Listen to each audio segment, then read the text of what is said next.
Brothers and sisters, pump up the volume, dance.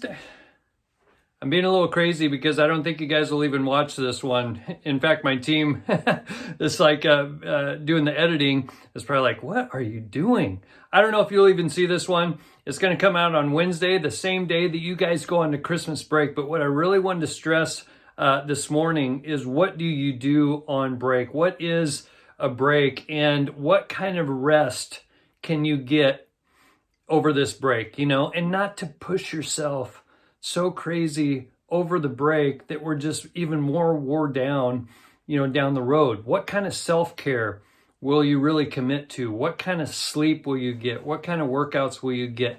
What kind of water will you get into? How, can you keep the sugar intake a little lower, maybe the alcohol intake a little lower, knowing that good rest will refresh. This morning at Bible study, there was a question, kind of an intro question. It said, hey, if your house is burning down, what are the 3 things you're going to grab as you go out? And, we were talking about that, and it's a little different. People would say, and the guy said, hey, grab kids if you got kids at home, right? Maybe some pets and keys in your phone, right? And it used to be always like pictures and all that kind of stuff, but that's digital now. But what it's getting at is like, what's most important in your life, okay? And it's not the craziness of the holidays. It's not, there was a teacher one time, you guys will love this.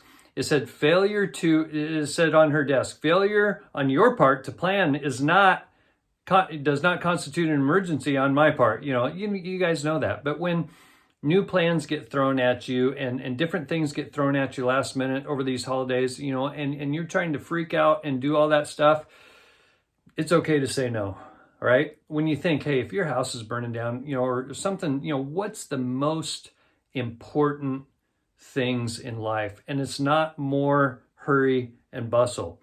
It's possibly the ability to say, no, that's just not going to get in this year, whatever that may be.